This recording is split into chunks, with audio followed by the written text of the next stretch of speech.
சகலமும் தெரிய இணையத்தை சூடேற்றும் நடிகை ஸ்ரீனிகாவின் புதிய புகைப்படங்கள் இணையத்தில் வெளியாகி ட்ரெண்டாகி வருகின்றன.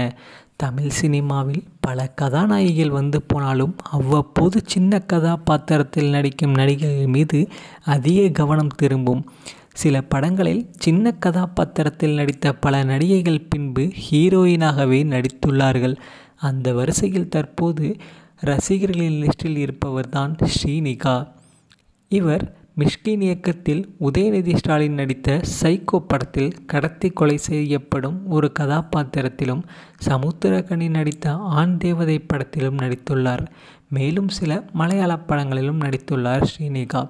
தொடர்ந்து பட வாய்ப்புகளையும் தேடி வருகிறார். தன்னுடைய பட வாய்ப்புகளை உறுதிப்படுத்திக் கொள்ளும் வகையில் ஈடுபட்டு வரும் இவர் இணைய பக்கங்களில் அன்றாடம் தன்னுடைய கிளாமரான புகைப்படங்களை பதிவு செய்து வருகிறார். அந்த வகையில் தற்போது வெளியிட்டுள்ள ஒரு புகைப்படங்கள் ரசிகர்களின் கவனத்தை சுண்டி இழுத்துள்ளது என்றே கூறலாம். பார்க்கவே இவர் தன்னுடைய வளைவு நெளிவான அழகான ஸ்ட்ரக்சர்களை ரசிகர்களை கிறங்கடிக்க வேண்டும் என்றே கவர்ச்சியாக தன்னுடைய முன்னழகுகள் எடுப்பாக தெரியும் விதமான ஃபோட்டோக்களை மட்டுமே அப்லோட் செய்து ரசிகர்களின் இரவு தூக்கத்தை கெடுத்து வருகிறார் இந்த ஸ்ரீனிகா. இவர் உண்மையிலேயே ஹீரோயின் ஆகிவிட்டால் ரசிகர்களுக்கு தாங்காது என்று ரசிகர்கள் புலம்பி தீர்த்து வருகின்றனர் இவருடைய கவர்ச்சியான புகைப்படங்களை பார்த்து. இவரை பற்றிய உங்களுடைய கருத்துக்களை நீங்கள் மறக்காமல் கமெண்ட் செக்ஷனில் பதிவு பண்ணுங்கள். இந்த வீடியோக்கும் ஒரு லைக் பட்டனை தட்டிட்டு போங்க.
மேலும் வீடியோக்களுக்கு நமது தமிழ் சேனலை சப்ஸ்கிரைப் பண்ணுங்கள். பக்கத்தில் இருக்கிற பெல் பட்டனை ப்ரெஸ் பண்ணுங்கள்.